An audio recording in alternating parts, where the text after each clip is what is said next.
तो आज की पहली बड़ी खबर निकल कर कोविड से अनाथ हुए बच्चों की सहायता करेगी मोदी सरकार। पीएम केयर से दिया जाएगा मासिक भत्ता और 10 लाख रुपए। जी हां, कोरोना संकट में अपने माता पिता को खो देने वाले बच्चों की सहायता के लिए केंद्र सरकार ने नई मुहिम शुरू की है। कोविड प्रभावित बच्चों की सशक्तिकरण के पीएम केयर्स और फॉर चिल्ड्रन एम्पावरमेंट शुरू किया गया। सरकार उन बच्चों के साथ खड़ी है जिन्हें कोविड के कारण अपने माता पिता को खो दिया। देश में जिन बच्चों ने भी कोरोना के चलते अपने माता पिता और को दोनों को खो दिया, उन्हें पीएम केयर्स फंड की ओर से मदद की जाएगी। इन बच्चों को 18 साल की उम्र में मासिक भत्ता और 23 साल की उन्हें पीएम केयर्स से 10 लाख रुपए का फंड दिया जाएगा। पीएम केयर्स फंड से ऐसे बच्चों को 18 साल की उम्र में मासिक मुनाफा मिलेगा, वहीं 23 साल की उम्र होने पर 10 लाख रुपए का फंड भी दिया जाएगा। साथ ही कोविड के कारण अपने माता पिता को खोने वाले बच्चों के लिए निःशुल्क शिक्षा सुनिश्चित की जाएगी। सरकार ऐसे बच्चों को उच्च शिक्षा के लिए शिक्षा ऋण प्राप्त करने में सहायता देगी और पीएम केयर्स द्वारा ऋण पर ब्याज का भुगतान करेगी। अगर आप चाहते हैं कि ये खबरें आपके पास सबसे पहले पहुंचे तो लाल बटन को दबाकर चैनल को सब्सक्राइब करें। दोस्तों आज की अगली बड़ी खबर निकल करके बिहार में 7 दिन और बढ़ सकता है लॉकडाउन। सरकार जारी की करेगी नई गाइडलाइन।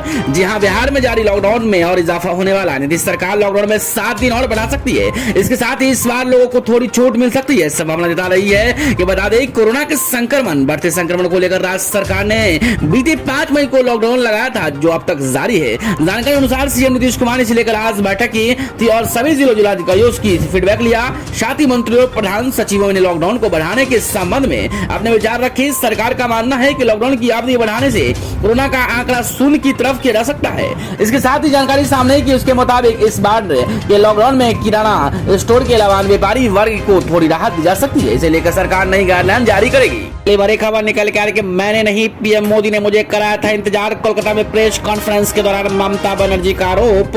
पीएम नरेंद्र मोदी को 30 मिनट इंतजार करने के बाद विवाद बढ़ गई। टीएमसी सुप्रीमो और सीएम ममता बनर्जी ने दावा किया कि उनको इंतजार कराया गया था। शनिवार को कोलकाता में पत्रकारों से बात करते हुए ममता ने दावा किया उन्हें पीएम मोदी से मुलाकात करने के लिए इंतजार करना पड़ा था। आज उन पर इंतजार कराने का आरोप लगाया जा रहा है। वहीं राज्य के मुख्य सचिव आलापन बंदोपाध्याय को केंद्र बुलाने पर भी ममता बनर्जी ने मोदी सरकार की खबर दी। उन्होंने पीएम मोदी और गृह मंत्री में शाप बदले की राजनीति करने का आरोप लगाया। कोलकाता में प्रेस कॉन्फ्रेंस के दौरान सीएम ममता बनर्जी ने मुख्य सचिव आलापन बंदोपाध्याय को केंद्र ने प्रतिनियुक्ति पर बुलाने की बात पर अपनी राय रखी। दूसरी खबर यूपी से आ रही कि कोरोना की वजह से रात हुए बच्चों के लिए सीएम योगी का बड़ा ऐलान। हर महीने 4000 रुपए देगी सरकार। जी हां दोस्तों, उत्तर प्रदेश के मुख्यमंत्री योगी आदित्यनाथ ने कोरोना की वजह से अनाथ हुए बच्चों के लिए बड़ा फैसला लिया। उन्होंने शनिवार को कहा कि कोरोना की वजह से अनाथ बच्चों की संरक्षण और उनकी देखभाल के लिए एक विशेष योजना को लागू करने का निर्णय लिया गया। उत्तर प्रदेश मुख्यमंत्री बाल सेवा योजना के नाम पर यह योजना संचालित हो गई। राज्य सरकार ऐसे बच्चों को वयस्क होने पर 4000 रुपए हर महीने वित्तीय सहायता उपलब्ध कराएगी।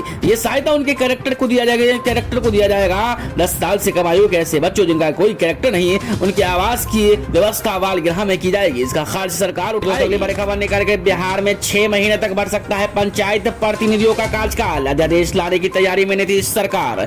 30 जून को मौजूदा त्रिस्तरीय पंचायती राज संस्थाओं के सभी जनप्रतिनिधियों का कार्यकाल समाप्त हो रहा है। बिहार में पंचायत चुनाव टल गई। समय पर चुनाव नहीं हो पाने की स्थिति में पंचायत प्रतिनिधियों के अधिकार छिन जाएंगे या फिर बरकरार रहेंगे, इस पर अभी कोई फैसला नहीं हो पाया। हालांकि जानकारी सामने आ रही है कि इसको लेकर मंथन जारी है। बताया जा रहा है कि फिलहाल राज्य सरकार से जुड़े सभी पहलू और कानून विपक्षी पक्षों पर गहन विचार विमर्श कर रही है। वही खबर है कि सरकार ही इसको लेकर अध्यादेश लाने पर विचार कर रही है। पंचायत प्रतिनिधियों के कार्यकाल बढ़ा दिए जाएंगे। दरअसल बिहार में विघ्नित परिस्थितियां उत्पन्न हो गई है, जिससे निपटने के लिए पंचायती राज अधिनियम में कोई ठोस प्रावधान नहीं है। ऐसे में सरकार के सामने अब मात्र एक विकल्प अध्यादेश लाने को बताया जा रहा है। खबर निकल कर महाराष्ट्र में लॉकडाउन जैसे प्रतिबंधों को 2 सप्ताह के लिए बढ़ाया गया।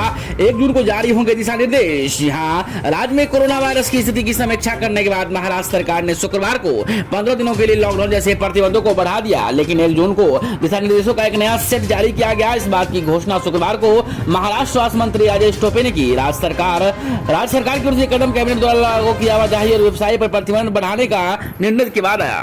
में कोरोना वायरस की स्थिति की समीक्षा करने के बाद महाराष्ट्र सरकार ने शुक्रवार को 15 दिनों के लिए लॉकडाउन जैसे प्रतिबंधों को बढ़ा दिया गया। लेकिन 1 जून को दिशा निर्देश का एक नया सेट जारी किया जाएगा। दोस्तों अगली बड़ी खबर निकल करके वैज्ञानिकों का दावा, चीन ने लैब में बनाया कोरोना वायरस। दुनिया को धोखा देने के लिए की थी रेट्रो इंजीनियरिंग। जी हाँ, कोरोना वायरस को लेकर चीन काफी समय से दुनिया के निशाने पर है। ये वायरस कैसे पैदा हुआ, फिर कैसे इस दुनिया ने अपने चपेट में लिया, इसे लेकर अलग अलग दावे हैं। अब एक स्टडी में सामने आकर चीन के वैज्ञानिकों ने वुहान इंस्टीट्यूट ऑफ वायरोलॉजी में कोविड-19 के वायरस को तैयार किया था। दावा है कि रेट्रो इंजीनियरिंग के जरिए चीनी वैज्ञानिकों ने दुनिया को ऐसा दिखाने के लिए कोशिश की कि वायरस मानव निर्मित नहीं बल्कि चमगादड़ से आया है। डेली मेल की खबर के मुताबिक ब्रिटेन के प्रोफेसर एंगस डगलसिस ने नॉर्वे के वैज्ञानिक डॉक्टर बिडगर सोरेनसन ने दावा किया कि उनके पास 1 साल से भी अधिक वक्त के से चीन में वायरस के रेट्रो इंजीनियरिंग के सबूत है। प्रोफेसर डगलसिस वही डॉक्टर सरसन एक वायरोलॉजिस्ट है। इम्यूनोसर कंपनी के अध्यक्ष, उनकी कंपनी कोरोना की वैक्सीन तैयार करने में जुटी है।